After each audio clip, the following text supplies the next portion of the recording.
Assalamualaikum warahmatullahi wabarakatuh. Bismillah, alhamdulillah, wa syukurillah, la haula wa la quwata illa billah, amma ba'du. Bapak-bapak, ibu-ibu, sedaya sehat-sehat nggih, sehat walafiat, sehat walafiat. Nah, sehat walafiat itu artinya sehat dan Anda mendekatkan diri kepada Allah, itu namanya walafiat, sehat dan walafiat. Nah, Anda sehat tapi tidak mendekatkan diri kepada Allah, namanya sehat wal maksiat. Untuk kegiatan-kegiatan tidak mendekatkan diri dengan Allah tapi menjauhi dengan kegiatan-kegiatan yang menjauhi dari Allah, itu namanya sehat wal maksiat. Itu yang dikatakan oleh Nabi sebagai orang-orang makdul. Orang-orang makdul itu orang yang sehat tapi tidak mendekatkan diri kepada Allah. Sehat wal maksiat tapi bukan sehat walafiat. Tapi saya sehat walafiat nggih, alhamdulillah.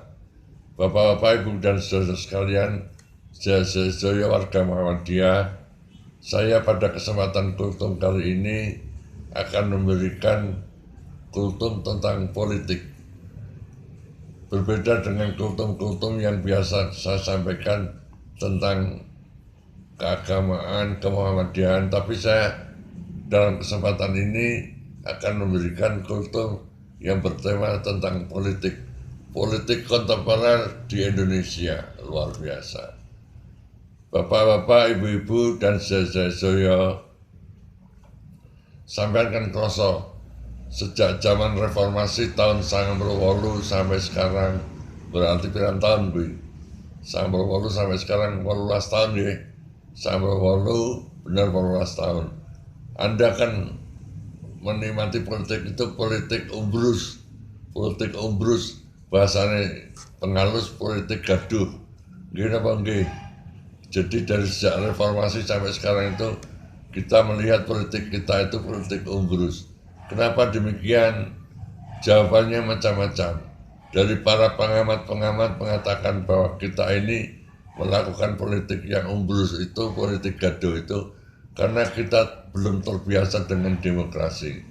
Karena kita telah hidup di zaman demokrasi atau tidak demokratis selama 32 tahun, sehingga ketika kita masuk di dalam alam demokrasi kita kaget, sehingga kita itu menjadi politik kita itu menjadi politik umbrus atau politik gaduh. Itu katanya pengamat.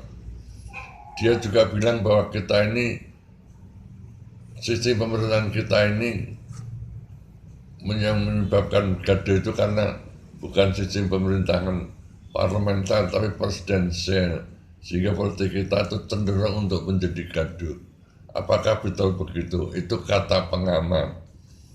Para bapak ibu dan saudara sekalian, saya akan menyampaikan kenapa kita itu gaduh, rusuh, umbrus, itu kenapa politik kita. Saya akan mendekati masalah ini dengan pendekatan akademik dari seorang profesor dari Universitas Oxford, Inggris, yaitu Profesor David Campbell, mengatakan bahwa selama di dalam penelitiannya 80 negara demokrasi, beliau menemukan hal-hal yang sangat luar biasa, bahwa di setiap negara yang rata-rata penghasilan penduduknya itu kurang dari 6.600 $600 itu kurang lebih sampai loro 500-an lah kalau salah, itu sampai loro 500 juta tiap tahun, maka negara itu akan politiknya akan menjadi gaduh. Jadi negara gue pendapatannya per kapita per orang selama setahun belum mencapai $6.600 atau 92.500.000, maka cenderung politik itu akan menjadi gaduh. Dan yang akan terjadi adalah munculnya bandit-bandit politik, bandit-bandit partai politik, bandit-bandit DPR, bandit-bandit eksekutif, bandit-bandit pengamat, bandit-bandit media. Yang muncul itu katanya. Apakah memang begitu? Itu adalah hasil penelitian dari Profesor dari Oxford Campbell.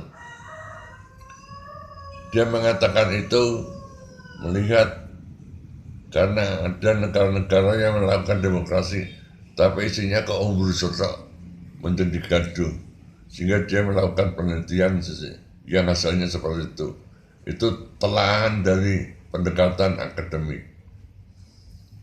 Sekarang kita melihat di Indonesia itu rata-rata penghasilan penduduknya dalam setahun itu baru mencapai 4.000 dolar Amerika.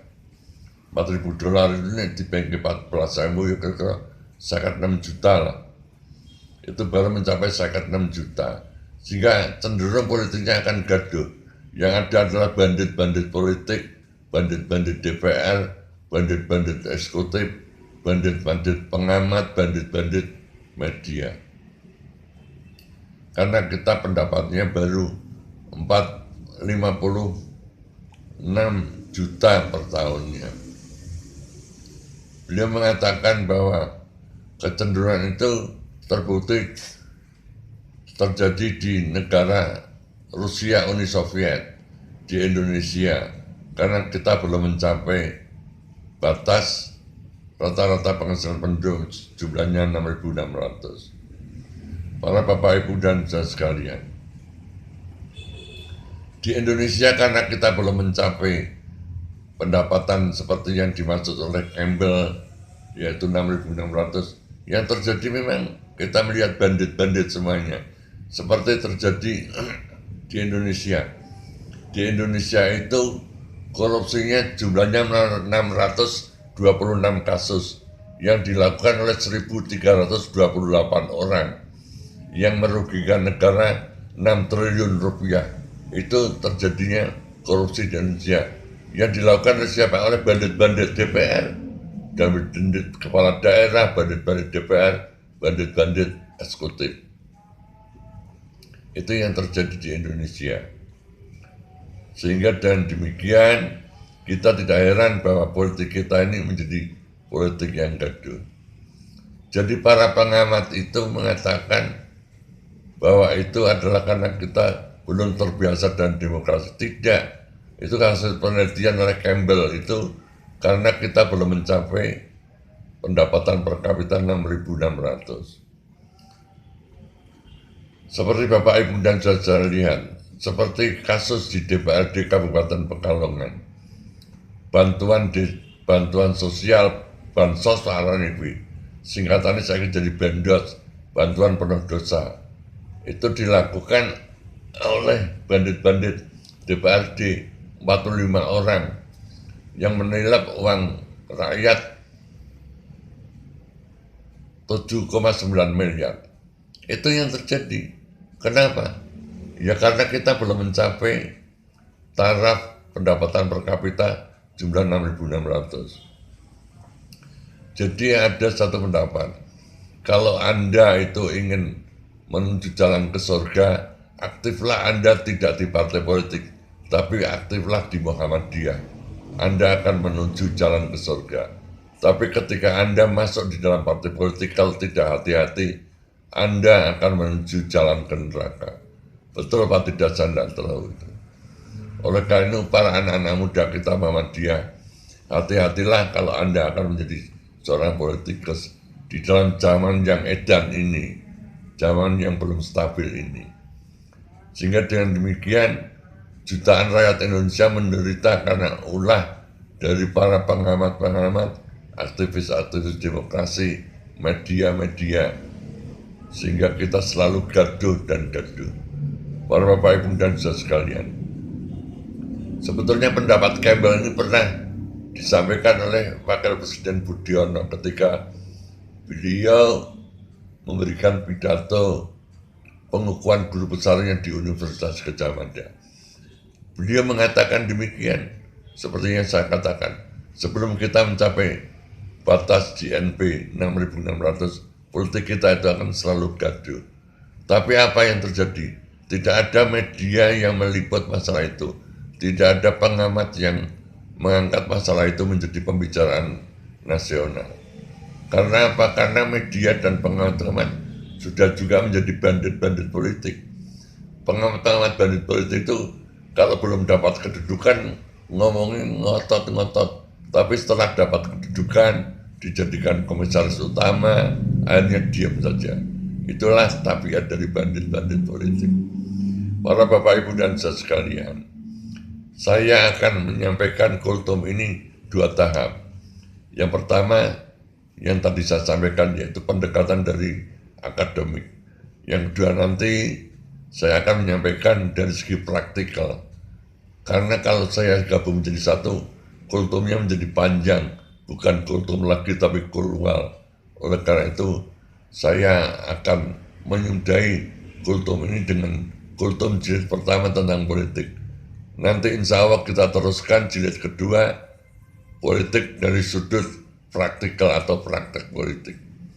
Demikian para Bapak Ibu dan saudara sekalian, mudah-mudahan kultum tentang politik ini sedikit membuka pikiran kita tentang politik kontemporer di Indonesia. Mudah-mudahan bisa mencerahkan kita sekalian. Terima kasih atas perhatiannya. Billahi taufiq wal hidayah. Wassalamualaikum warahmatullahi wabarakatuh.